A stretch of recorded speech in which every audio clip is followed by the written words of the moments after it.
Sepenting itukah BBM? Di tengah masa pemulihan semenjak pandemi COVID-19, pemerintah Indonesia malah menaikkan harga BBM. Keputusan ini jelas membebani banyak sekali pihak yang saat ini sedang berjuang untuk bisa bertahan hidup. Ketidakpastian pekerjaan, penghasilan yang hanya cukup untuk kebutuhan sehari-hari, belum lagi harga kebutuhan pokok yang ikut meningkat karena persediaan yang sedikit kini ditambah naiknya harga BBM. Naiknya harga bahan bakar ini lebih banyak menyebabkan kerugian bagi masyarakat luas dan dampak yang ditimbulkan akan berpengaruh ke sektor produktif lain, sehingga dapat memicu penurunan aktivitas ekonomi secara nasional. Kira-kira kenapa pemerintah Indonesia memutuskan untuk menaikkan harga BBM di tengah masa pemulihan dari pandemi COVID-19?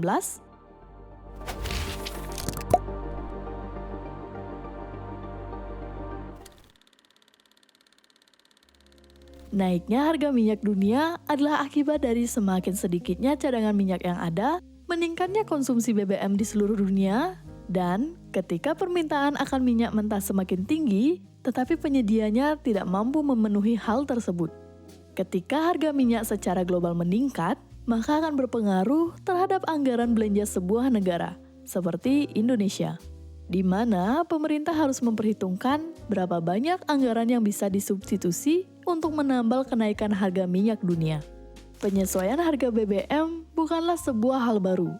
Dalam 10 tahun terakhir, selalu terjadi kenaikan ataupun penurunan harga BBM yang dilakukan oleh pemerintah setiap tahunnya. Kenaikan harga BBM ini diperhitungkan berdasarkan Indonesian Crude Price atau harga minyak mentah Indonesia. Bila berdasarkan ICP ini, harga minyak dunia meningkat per barelnya, maka harga BBM juga akan meningkat. Sesungguhnya, pemerintah sudah mengantisipasi kenaikan harga minyak dunia dengan mengeluarkan Peraturan Presiden Nomor 98 Tahun 2022 yang menaikkan angka subsidi BBM hingga 3 kali lipat dibanding tahun sebelumnya. Namun, hal ini ternyata belum cukup untuk membendung kebutuhan kita terhadap BBM.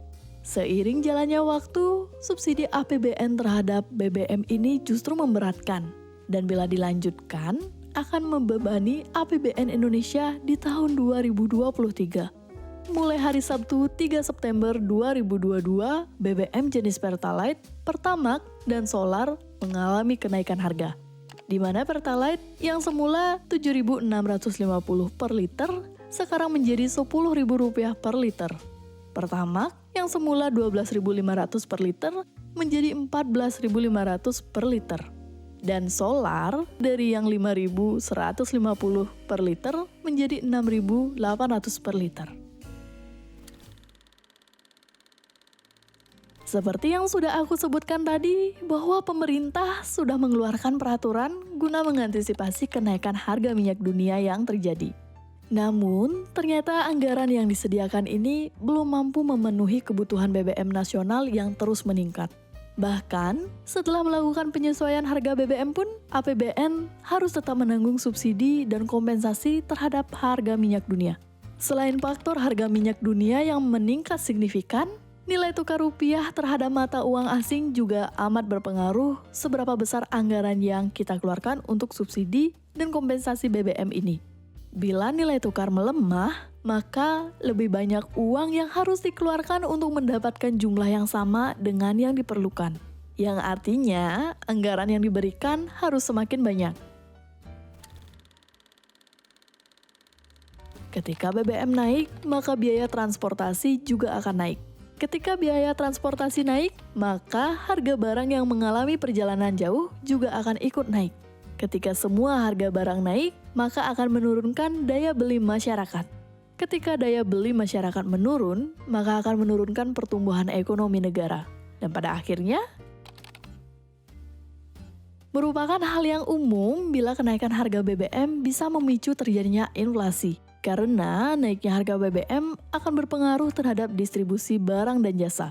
Dengan meningkatnya harga bahan bakar, peningkatan harga bahan pokok dan bahan baku produksi, maka produksi suatu komoditas bisa jadi terhambat dan menurunkan perputaran ekonomi secara lokal ataupun nasional. Masih seperti poin yang sebelumnya, naiknya harga BBM akan sangat mempengaruhi biaya distribusi. Hal ini akan sangat berpengaruh terhadap negara kepulauan seperti Indonesia. Meningkatnya biaya distribusi akan nampak pada harga barang dan jasa di pasaran. Ini merupakan efek domino yang paling jelas yang akan terjadi. Ketika biaya untuk produksi dan distribusi naik, maka harga jual produk juga akan meningkat. Dengan naiknya BBM, diikuti naiknya harga dari berbagai kebutuhan pokok, maka tingkat konsumsi rumah tangga bisa dipastikan menurun. Harga-harga yang mahal bila tidak diikuti dengan kenaikan upah akan sangat berpengaruh terhadap belanja kebutuhan. Meskipun peningkatan harga bahan pokok bisa dikendalikan dengan memastikan jumlah persediaan aman, bila kemampuan masyarakat untuk membelinya kurang, maka akan semakin sedikit masyarakat yang membelanjakan uangnya. Nilai tukar rupiah pada pasar modal bisa terpengaruh akibat adanya isu kenaikan BBM. Hal ini akibat adanya ekspektasi perlambatan ekonomi karena harga bahan bakar yang meningkat. Selain itu, terjadi pula sentimen terhadap rencana kenaikan suku bunga oleh Bank Sentral Amerika Serikat, The Fed. Bila Amerika Serikat secara signifikan menaikkan suku bunga, maka nilai tukar rupiah terhadap dolar Amerika Serikat dipastikan melemah. Indonesia ternyata tidak hanya mengalami masalah tentang harga minyak dunia yang naik. Dalam konferensi Presiden di tanggal 3 September kemarin, pemerintah juga mengungkapkan masalah yang lain, yaitu bahwa subsidi terhadap BBM ternyata lebih banyak dinikmati oleh masyarakat yang berada di taraf menengah ke atas atau berpenghasilan di atas rata-rata. Berkaca dari situasi ini, subsidi BBM dirasa kurang tepat. Maka, pemerintah memilih untuk mengalih subsidi BBM ini ke bantuan yang akan disalurkan secara langsung kepada masyarakat berpenghasilan rendah. Setidaknya ada 3 jenis bantuan yang akan diberikan, yaitu yang pertama, bantuan langsung tunai. Dianggarkan sebesar 12,4 triliun rupiah akan diberikan kepada 20,65 juta keluarga yang kurang mampu. Sebesar Rp150.000 per bulan, mulai dari bulan September selama 4 bulan. Yang kedua, BSU, bantuan subsidi gaji atau upah. Dianggarkan 9,6 triliun rupiah, akan diberikan kepada 16 juta pekerja dengan penghasilan maksimum 3,5 juta per bulan. Bantuan yang diberikan sebesar Rp600.000. Dan yang ketiga, DTU atau dana transfer umum. Dianggarkan dari pemerintah daerah sebagai bentuk bantuan terhadap angkutan umum, ojek online, nelayan sebesar Rp2,17 triliun. Penghapusan subsidi BBM ini bukan serta-merta keinginan pemerintah untuk mendapatkan keuntungan, namun merupakan sebuah bentuk upaya pendistribusian anggaran subsidi yang lebih tepat sasaran. Sekian dulu yang bisa aku bahas pada kesempatan kali ini. Meski penyesuaian harga BBM ini akan menyulitkan kita, semoga langkah ini tepat untuk mengantisipasi krisis yang sedang kita hadapi. Bila suka dengan video-video seperti ini, silakan subscribe channel ini dan jangan lupa nyalakan loncengnya. Follow sosial media tentang uang di Instagram dan juga TikTok. Ingat, uang tidak bisa membeli kebahagiaan, tapi uang bisa memberi kebahagiaan. Sampai jumpa di video berikutnya.